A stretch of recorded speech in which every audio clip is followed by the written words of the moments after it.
ओम साईं राम। कैसे हैं आप लोग? आई होप सब ठीक होंगे। आज मैं आप लोग के साथ शेयर कर रही हूँ कि हमें अपनों को क्यों माफ़ करना चाहिए। जब हम एक साथ रहते हैं या दूर भी रहते हैं तो कभी कभी लाइफ में ऐसा हो जाता है, हमारी सोच की वजह से। सबकी सोच एक नहीं होती है या कोई भी कारण कह लीजिए।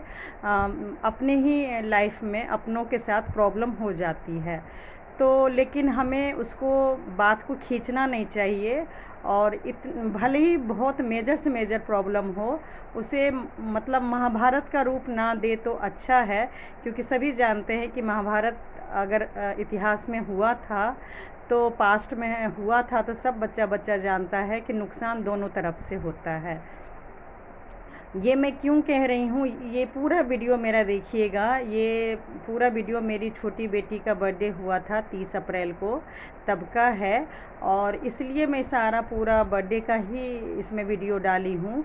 क्योंकि अगर मैं 5 साल पहले अपने ससुराल वालों का या अपने हस्बैंड की गलती अगर मैं नज़रअंदाज नहीं करती, तो सही बोलूँ आज जो खुशी मुझे मिल रही है, आज देखिए जो मेरे हस्बैंड को खुशी मिल रही है मेरी छोटी बेटी की वजह से, सही बोलूँ तो खुशी नहीं मिलती।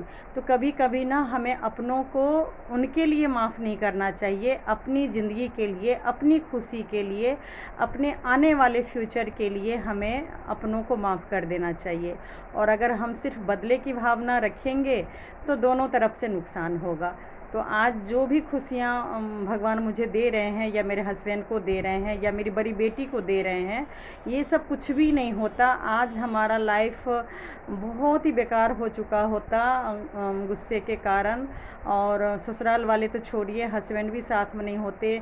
बेटी जो बड़ी वाली आज भगवान के पास से सब कुछ मतलब एक मुकाम हासिल कर ली है।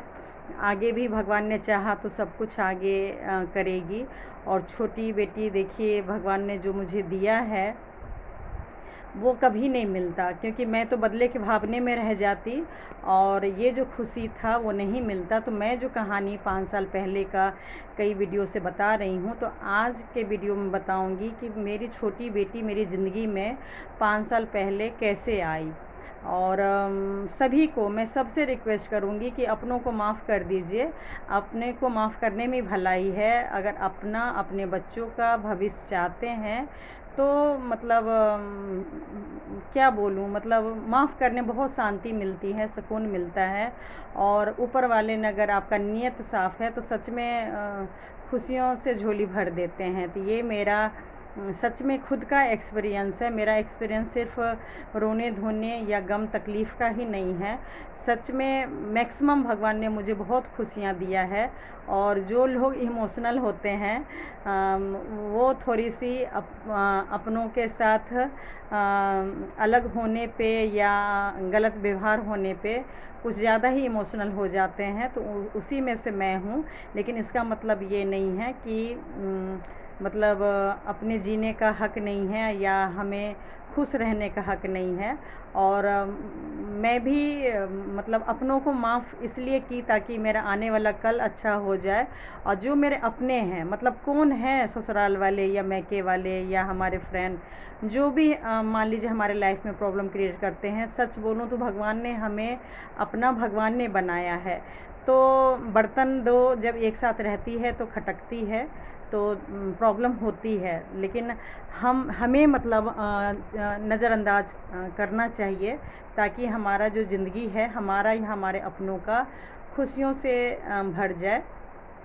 वो अलग बात है कि 5 साल पहले यही बेटी मेरी, मैं कई स्टोरी बनाई हूँ, डाली हूँ कि मतलब मेरे हस्बैंड की तबीयत का, मेरे मतलब जो देवर हैं उनका तबीयत का या आँख का जो भी हुआ, या घर में जो शांति मतलब सारा कुछ जो मैं छोड़ी प्रॉब्लम, किसी से बदला नहीं ली, किसी को कुछ भी जाके प्रॉब्लम क्रिएट नहीं की, तो आज देख रहे हैं इस बेटी की वजह से। बस मैंने तय कर लिया कि मुझे दूसरा बच्चा करना है, कंसीव करना है, ट्रीटमेंट कराना है। और इन लोगों के चक्कर में मैं अपना इतने सालों का जो मेरा सपना है, इतने सालों से जो मैं समय, शरीर, पैसा बर्बाद की हूँ, वो मैं इन लोगों के चक्कर में बर्बाद नहीं कर सकती हूँ। मेरा सपना अधूरा नहीं रहेगा। वो सब जानता है, देखिए अचानक अगर बच्चा हो गया तो सब जानता है कि भाई बेटा हो जाता तो अच्छा था, लेकिन यकीन मानिएगा मेरी जो लाइफ में बेटी आई है तो बिल्कुल प्लानिंग के साथ था। मैं माइंड सेट कर चुकी थी कि मेरा अगर दूसरा बेटी भी हुआ, क्योंकि देखिए बेटा होता तो बहुत अच्छा था, परिवार पूरा हो जाता, लेकिन जब हम चांस ही नहीं लेंगे तो वो मेरा बेटा होगा कि बेटी होगा वो कैसे पता चलेगा। तो इसलिए मैं माइंड सेट कर चुकी थी, बेटा हो या बेटी हो मुझे दूसरा बच्चा चाहिए, मतलब चाहिए। एक जुनून, जैसे अभी मैं जुनून हासिल मतलब मेरे में क्या बोलूँ, अच्छा कहिए नेचर, ख़राब कहिए, जो चीज़ एक सपना टारगेट बना लेती हूँ ना, उसके पीछे ना मैं रात दिन पड़ जाती हूँ। जैसे अभी हस्बैंड का मान लीजिए तबीयत ख़राब था, तो मैं दिन रात मतलब लगी रही कि कैसे ठीक हो जाए। मतलब कई साल पहले मुझे प्रॉपर्टी चाहिए था, ससुराल वाले मदर इन लॉ की प्रॉब्लम की वजह से। तो मैंने बस तय कर लिया था कि कुछ भी हो जाए, एक लड़की के लिए ना मायका अपना घर होता है, ना ससुराल का अपना घर होता है, तो मुझे खुद का घर चाहिए। तो वो भी भगवान की कृपा से कहिए मैं हासिल की। ऐसे ही कई एग्ज़ाम्पल है कि मतलब मैं ना एक जुनून हासिल कर लेती हूँ। शुक्र मनाइए मैं अपने आप को बहुत प्राउड फ़ील करती हूँ, पीठ थपथपाती हूँ कि मैं ना सही बोलूँ आज तक किसी से इतना नफ़रत नहीं की। मतलब अगर मैं सच में जिस हिसाब से कुछ अच्छा चीज़ चाहती हूँ और दिन रात एक कर देती हूँ उसको पाने के लिए, मतलब उस हद तक मैं किसी से नफ़रत नहीं की हूँ। भले ही मेरे साथ लोगों ने गलत किया, मैं हैरान होती हूँ कि अगर मैं लोगों से नफ़रत करती तो पता नहीं मैं फिर क्या करती उसके साथ, मतलब पता नहीं बहुत बुरा मैं करती। अगर जो मेरा जुनून है, मतलब मुझे बदले की भावना अगर मेरे अंदर भगवान देते तो मैं मतलब सच में तहस नहस अपना भी कर लेती, और जो मेरे सामने जो मेरे अपने ही मुझे बर्बाद करते मान लीजिए, तो मैं उनको भी बर्बाद कर देती। तो शुक्र मनाइए, सच में मैं अपने आप को थैंक यू बोलती हूँ कि भगवान ने मुझे वो नफ़रत का जो एक लेवल होता है, वो आज तक झूठ नहीं बोलूँगी, मंदिर में खड़ी हूँ, मैं आज तक वो लेवल क्रॉस नहीं की कि कुछ भी हो जाए मुझे उससे बदला लेना है तो लेना है, उसका जीना हराम करना है तो करना है, उसको मौत के घाट उठाना है तो उतारना है। मतलब एक होता है ना, मौत में से गोली मार के ही मौत नहीं होता है, मतलब उसको उसकी इज्जत को धज्जियाँ उड़ा देना, उसकी मतलब क्या बोलूँ, कई चीज़ें होती हैं उससे बदला लेने का, तो वो चीज़ें मेरे अंदर नहीं आई। तो बहुत बहुत मतलब भगवान को धन्यवाद देती हूँ कि जितना जुनून मुझे अच्छा चीज़ हासिल करने के लिए दिए हैं, उतना ही उल्टा मुझे नफ़रत दिए हैं। मतलब नफ़रत मैं नहीं करती हूँ, गुस्सा मैं होती हूँ, लेकिन वो भी 2-4 दिन 10 दिन के लिए, उसके बाद शांत हो जाती हूँ। तो स्टोरी मैं कंटिन्यू कर रही हूँ। स्टोरी यही था कि मेरे साथ 2019 में बेटी के होने से पहले मेरे ससुराल में कुछ ज़्यादा ही प्रॉब्लम हो गया था, और इतनी प्रॉब्लम थी कि मैं अपने आप को ख़त्म कर देती या हस्बैंड से दूर हो जाती, मतलब बहुत कुछ होता। और लेकिन फिर मैं मन शांत की, मैंने सोचा मुझे बच्चा कंसीव करना है, और कई कारण हैं, अगर मैं एक ही बात को बार बार रिपीट करूँगी तो वीडियो भी लंबी होगी और स्टोरी फिर पहुँच ही नहीं पाएगी। और मुझे बस 1-2 महीने में सारी लाइफ में जो भी मेरे नेगेटिव हुआ था वो सब कुछ मुझे अब ख़त्म करना है। तो इसलिए मैं बता रही हूँ कि मैं अपने आप को शांत की, और शांत करने के लिए मैं अपने ससुराल वाले को, मेरी दीदी का 25वीं सालगिरह था उसमें बुलाई, लेकिन उल्टा हो गया। 9 जून को मैं बुलाई तो वो लोग आए मेरे ससुराल वाले, मैंने सोचा अब रिश्ता नॉर्मल हो जाएगा, लेकिन जब 23 जून को मेरी देवरानी का बेटी का बर्थडे था तो वो नहीं बुलाई। तो कोई बात नहीं, मतलब मैं समझ गई रिश्ता को अब यहीं विराम देने में फ़ायदा है, इन लोगों को शांति से भूलने में फ़ायदा है। जैसे मैं अब शांति से भूल रही हूँ, तो उस दिन भी मैं यही तय कर ली थी। और फिर मैं हस्बैंड को फ़ोन की तो वो 1 हफ़्ता पहले ही बिहार गए हुए थे, तो वो आ गए। और उसके बाद वो मतलब बिहार में काफ़ी जगह अच्छे-अच्छे घूमे भी थे। और फिर हमने प्लानिंग बनाया कि ज़िंदगी को नए सिरे से जीना है।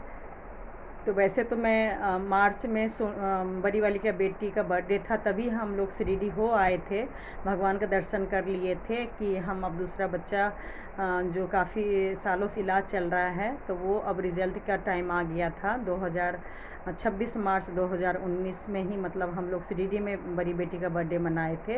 लेकिन उसके बाद की कई बार कहानी बता चुकी हूँ कि मेरे देवर के आँख में प्रॉब्लम हुआ, फिर ऑपरेशन हुआ, कंसीव मतलब प्रोसेस मेरा इलाज नहीं हो पाया।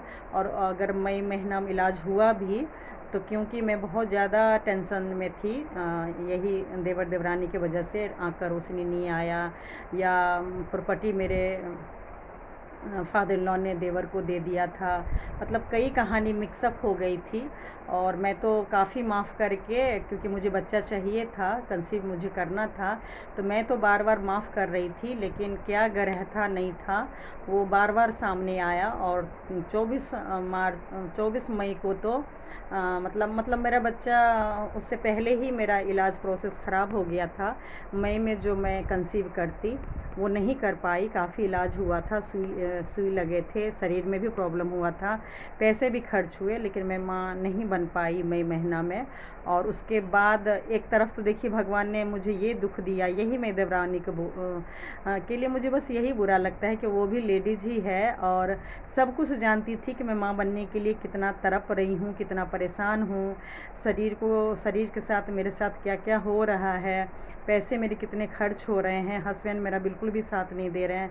ससुराल वाले और जॉइंट बिजनेस था, मतलब फादर इन लॉ को तो खैर छोड़ ही दीजिए, जो मुझे 100 रुपये भी कभी देंगे कि भाई हॉस्पिटल जा रही हो तो कुछ खा लेना, मतलब बस से जाना आना, मतलब मैं क्या बोलूँ। वो सारा कुछ उसने, मेरी देवरानी ने देखा था कि मैं कितना पेन में रही हूँ कई सालों से, जब से उसकी शादी हुई 13 साल से। सोचिए 2006 में उसकी शादी हुई, 2006 में ही मेरा दूसरा बच्चा, जो मैं माँ बनने वाली थी दूसरी बार, उसी मेरा बच्चा ख़त्म हो गया था। तब से लेके 13 साल, सोचिए बहुत लंबा टाइम होता है। मैं बहुत परेशान रही थी, पैसे अलग जा रहे थे, शरीर समय मतलब सब कुछ मेरा ख़त्म हो रहा था। और भगवान जब समय मुझे ला के दिए कि अब मैं माँ बन सकती हूँ, बहुत उत्साह था मुझे, मतलब क्या क्या नहीं मैं सपना सजो के रखी थी कि फैमिली के साथ ये करूँगी वो करूँगी, मतलब गिफ्ट लेनी देनी, मैके ससुराल, बड़ा फंक्शन, जो मैं दुनिया में देखती थी। क्योंकि बड़ी बेटी के टाइम पे इतना नहीं हो पाया था, और क्योंकि मैं भी जॉब नहीं कर रही थी, हस्बैंड के भी इनकम नहीं थे, और मेरे मम्मी पापा लोग भी इतना नहीं कर पाए थे। तो मैंने सोचा, और मेरे ससुराल वाले भी कोई फंक्शन नहीं किए थे, तो मैंने सोचा था दूसरा बच्चा होगा, और वो भी इतना सालों बाद। तो मैं बहुत खुशियाँ के साथ मैं मतलब होने के बाद मैं अच्छे से मतलब सेलिब्रेट करूँगी। और ये जो 9 महीना था, उस 9 महीना में मैं सोची थी कि आजकल होता है ना कि भैया सच में जैसा माँ खुश रहती है, टेंशन में रहती है, तो मतलब जितना खुश रहती है उतना अच्छा होता है। ये बात सही है। देखिए जितना 9 महीना आप खुश रहेंगे, अच्छी अच्छी बातें करेंगे, अच्छी अच्छी बातें सोचेंगे, तो सच में बच्चे पे बहुत ज़्यादा इफ़ेक्ट पड़ता है। तो मैं बहुत प्लानिंग के साथ मैं सोची थी कि मैं माँ बनूँगी। लेकिन जब टाइम आया, मई में तो टेंशन की वजह से ख़त्म ही हो गया। अब देखिए फिर मैंने सोच लिया कि हाँ, तो भगवान तीर्थ पे साईं मंदिर से आई तो नहीं हुआ, उल्टा बच्चा मतलब मेरा कंसीव मतलब नहीं हो पाया था, प्रोसेस पूरा होते होते रह गया था। वो भी सिर्फ एक कारण, टेंशन के कारण। डॉक्टर ने साफ साफ बोल दिया था कि जब तक तुम्हारे लाइफ में टेंशन ख़त्म नहीं होगा तो तुम नहीं आना हॉस्पिटल, बाकी तुम्हारे और कोई प्रॉब्लम नहीं है, तुम्हारा बच्चा यहाँ पे सुरक्षित रखा हुआ है, और तुम जब चाहो माँ बन सकती हो, बस यही है कि टेंशन फ्री आना। तो मैं ये सोच के, और मेरे हस्बैंड को सब कुछ पता था, लेकिन ये सारा ग्रह जो 2-3 महीने में आया तो हस्बैंड भी कोऑपरेट करने लगे, क्योंकि कब तक इंसान वाइफ से प्रॉब्लम क्रिएट करेगा। भले ही घर वाले का टेंशन था तो वो भी मतलब मेरा साथ दिए। और फिर क्योंकि दूर का टिकट कहीं मिल नहीं रहा था तो हम पहली बार पंजाब लुधियाना गए, और वहाँ के जो गुरुद्वारा है, काफ़ी जगह मतलब घूमने का जो जगह है। लास्ट जुलाई की बात बता रही हूँ, 1 महीने बाद का टिकट मिला। फिर हम लोग आए थे अचानक ही, 1-2 दिन में ही प्लानिंग बना लिए और बिल्कुल नॉर्मल लाइफ रिलैक्स होके मतलब जीने लगे। और 1 महीने बाद का टिकट बना, और फिर मैं उधर तो टिकट 1 महीने बाद का बना, और बिल्कुल नॉर्मल हंसना बोलना खाना, क्योंकि बड़ी बेटी का 10th का पेपर था तो वो भी मतलब तैयारी ठीक से करे, तो इसलिए माहौल ठीक रखे।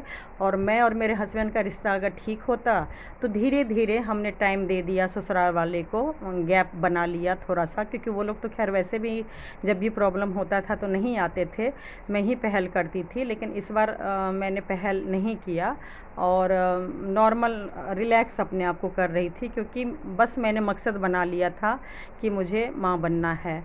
तो माँ बनना है, और प्लस फिर मैं अपने हस्बैंड को समझाई कि देखिए आपके फादर ने, भले ही आपका बेटा नहीं है, शायद इसलिए आपके भाई का बेटा है, उनको शायद पोता के प्यार में उन्होंने एक्स्ट्रा प्रॉपर्टी आपके मतलब भाई को दिए हैं, या कितना दिए हैं नहीं दिए हैं देखिए हम लोग को उससे कोई मतलब नहीं है।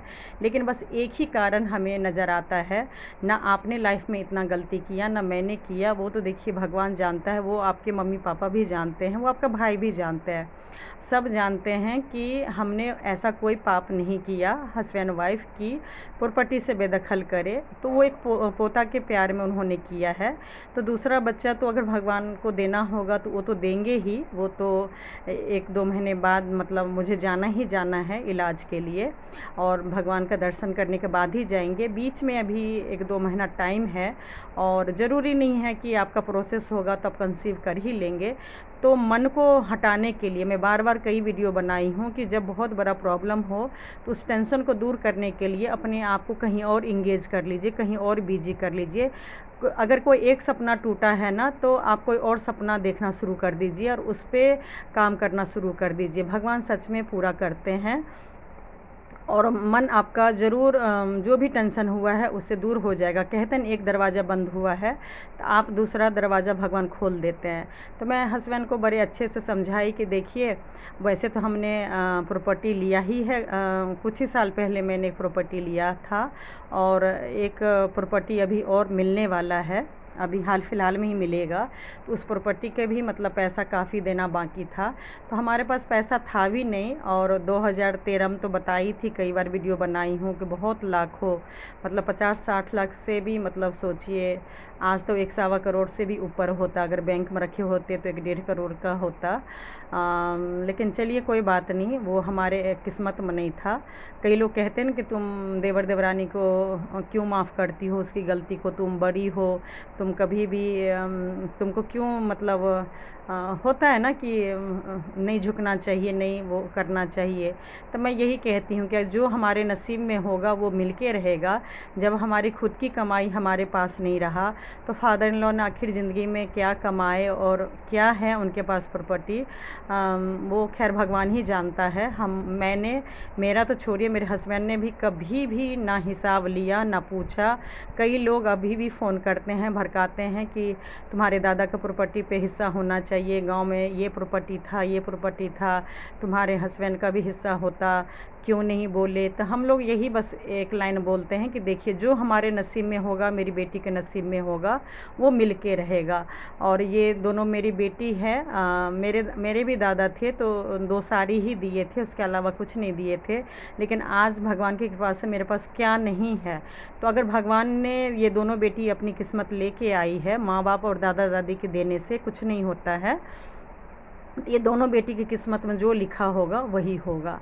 तो बस ये सब कह के मैंने हस्बैंड से बोली कि देखिए मैं महाभारत तो आप दोनों भाई में नहीं लगाई, क्योंकि मुझे पता है दोनों बीमार हैं, आपके मम्मी पापा भी की तबीयत ठीक नहीं है, तो इसलिए मैं बात नहीं बढ़ाई।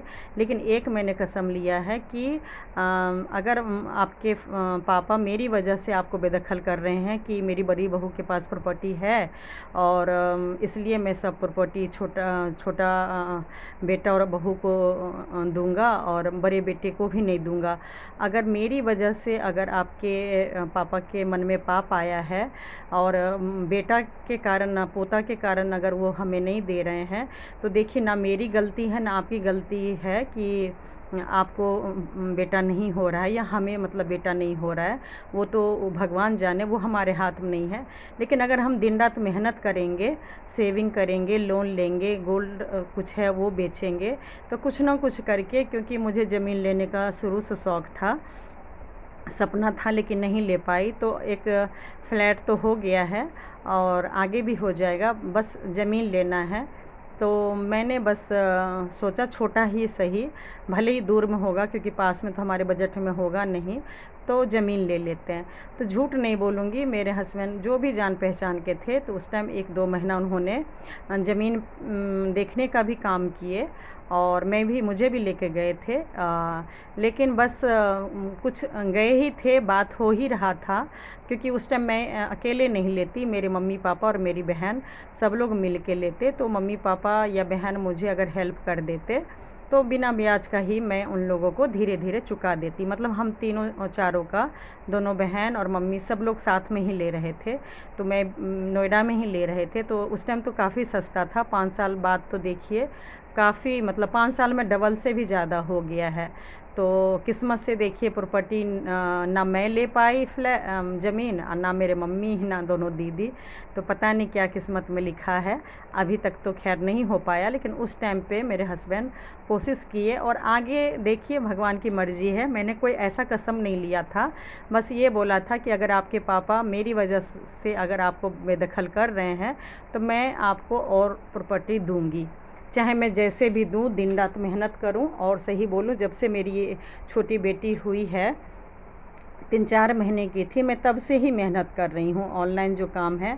अब तो बीच में अभी कम हो गया, जब से मेरी तबीयत ख़राब हुई, हाथ टूटा है। लेकिन पहले तो देखिए सही बोलूँ, यूट्यूब और ऑनलाइन में 2 घंटा 3 घंटा भी नहीं सो पा रही थी। लेकिन मेरी तबीयत जब से ख़राब हुई है तो मैं काम कम कर दी हूँ, और उससे भी ज़्यादा जब हस्बैंड की तबीयत ख़राब हुई तो मैंने काम सोचिए बिल्कुल ही अभी कम कर दी हूँ। अब सब कुछ ठीक होगा, उसके बाद ही अब भगवान पे छोड़ी हूँ, क्या करना है नहीं करना है। मैं अभी फ़िलहाल बस हॉस्पिटल, घर, बस यही संभाल रही हूँ। ये है कि काफ़ी अभी हॉस्पिटल जाना पड़ रहा है, लेकिन बीच बीच में ओकेज़न है, फंक्शन, मतलब जैसे बर्थडे हो गया दोनों बेटी का, या और भी कुछ होगा, तो वो सब तो सेलिब्रेट करेंगे। ये तो देखिए ज़िंदगी का पार्ट है, इलाज, बीमारी, या मतलब सुख है तो दुख है, दुख है तो सुख है। तो इस सब से देखिए घबराना नहीं चाहिए, तो मैं भी नहीं घबराती हूँ।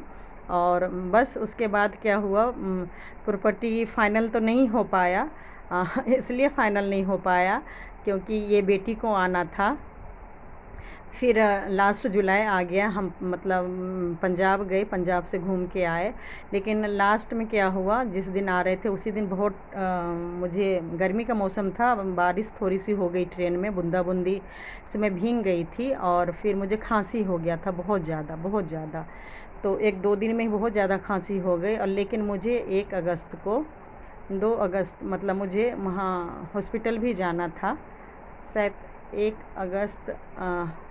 हाँ, तो मेरी ना एक फ्रेंड है नेवर में, उन्होंने घर प्रॉपर्टी लिया था, फ्लैट, तो उन्होंने पूजा किया था गृह प्रवेश का, तो वो बुलाए थे। तो मैंने सोचा घर में प्रॉब्लम हुई है, लेकिन नेवर में तो ऐसा कुछ नहीं हुआ है, और सबको अगर छोड़ देंगे तो फिर रिश्ता किसके साथ रखेंगे। तो इस वजह से हॉस्पिटल तो जाना था 1-2 दिन बाद, और मुझे खांसी भी बहुत थी। तो फिर भी मैं तेल उल लगाई हुई थी, विक्स वगैरह, बहुत ज़्यादा खांसी बहुत था, बहुत अति खांसी था।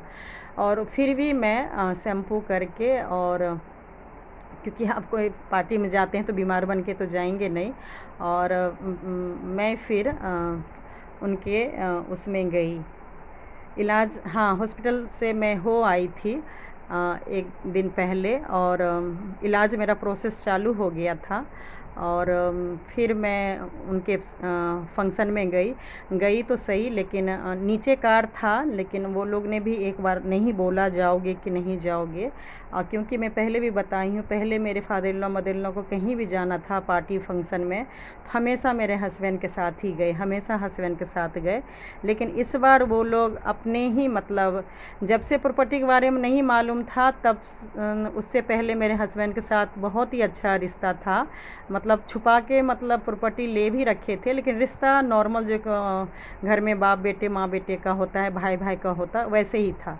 लेकिन जिस दिन से पता चल गया कि प्रॉपर्टी लिया है, तो मेरे हस्बैंड ने भी दूरी बनाई और वो लोग ने भी पूरा दूरी बना लिया, और कार से वो लोग खुद ही मतलब चले गए। और फिर मैं और मेरे हस्बैंड, उस दिन भी बारिश हो रही थी, तो जो नेबर में भाभी हैं, आंटी हैं, मैं उनको बाद में बोली, क्योंकि जब वो लोग देखे मेरी तबीयत बहुत सच में ख़राब है, बुखार भी हो गया था और खांसी तो इतना था कि बहुत ज़्यादा परेशान हो गई। तो वो बोली कि आराम करते मतलब नहीं आते। तो मैं बोली कि देखिए, कोई यकीन नहीं करता है, आप लोग को लगता है कि मैं बहाना बना रही हूँ और इस वजह से नहीं आई। तो आज की डेट में हर इंसान को प्रूफ देना पड़ता है, तो मैं वही प्रूफ देने के लिए यहाँ पर आई हूँ कि मेरी सच में तबीयत ख़राब थी। लेकिन खुशी भी बहुत ज़्यादा था, मतलब इकलौते नेबर में जो भैया हैं वो इकलौते ही हैं, मम्मी पापा के सपोर्ट के बिना सोचिए उन्होंने बहुत ही बड़ा बिज़नेस अपना डेवलप किया, और ज़मीन भी लिया था और फ्लैट भी इन्होंने लिया।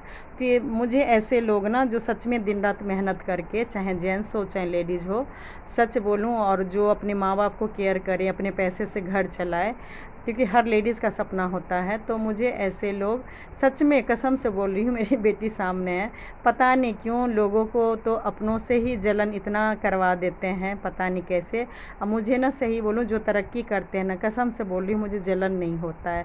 मुझे बस एक ही चीज़ लगता है कि जो दिन रात मेहनत करेगा उसके घर में बरकत ही बरकत होगी, नेचर सही रहेगा, और मेहनत करेंगे तो बरकत ही बरकत होगी। तो उससे जलना क्यों है?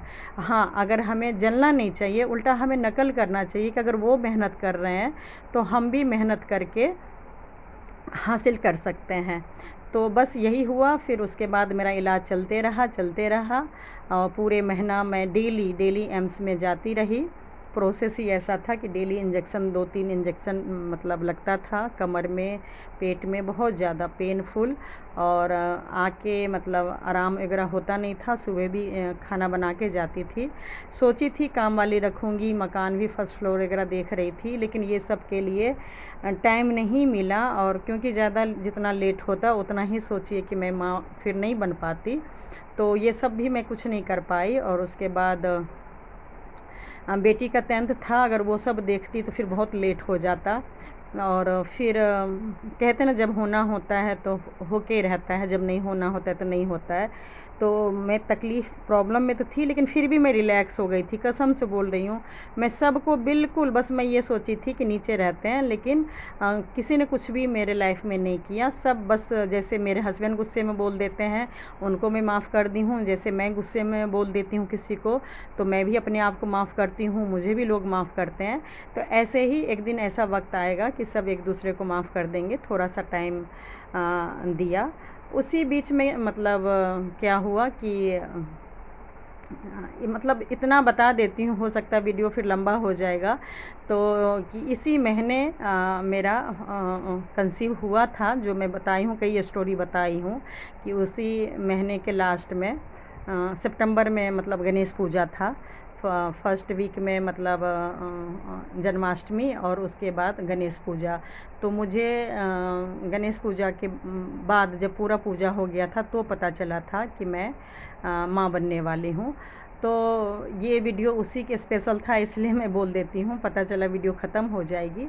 उससे पहले क्या हुआ कि जब नेवर में उन्होंने फंक्शन किया था तो मैं गई थी। तो गलतफ़हमी देखिए ऐसे ही पैदा होता है। तो 16 अगस्त को ना वो हाँ, झूठ नहीं बोलूँगी, जब फंक्शन में मैं गई तो मेरी देवरानी जब मुझे, वैसे सब अलग अलग थे, और क्योंकि मैं उस दिन भी बारिश में भीग गई थी, बाइक से स्कूटी से गई थी तो मैं भीग गई थी, तो और मुझे खांसी और ज़्यादा होने लगा था, इतना खांसी कि दूसरे लोग भी परेशान हो रहे थे। तो फिर हो रहे होंगे मुझे लग रहा है, तो झूठ नहीं बोलूँगी, मेरी देवरानी आई थी और वो फिर मेरे पास में भी बैठी और थोड़ा बहुत जो होता है बात वो भी हुआ। और मुझे दवाई वाई भी लेना था लंच का, क्योंकि होता है ना फंक्शन में जाएंगे तो लेट हो जाता घर आने में, तो हस्बैंड के जेब में रख के दी थी। तो मेरी देवरानी दवाई भी देखी थी मुझे खाते हुए, वो बुखार का नहीं था, बुखार का, खांसी और बुखार, मतलब दवाई ले ही नहीं सकती थी, इंजेक्शन वगैरह का जो चल रहा था दवाई, कुछ और कंसीव होने का ही दवाई था। लेकिन उस टाइम देवरानी को मैंने भी बोला, उसको भी लगा होगा कि मतलब ये बुखार का दवाई है, तो फिर मैं ले ली। कुल मिला के मैं ये बोलना चाह रही हूँ कि अगर जो जो स्टोरी में उसका प्लस पॉइंट मेरी देवर देवरानी या मेरे ससुराल वाले का होगा, तो मैं 2-2.5 साल से मैंने जो पॉजिटिव है ईमानदारी से मैंने वो भी बोला है, और जो नेगेटिव हुआ है मैंने वो भी बोला है।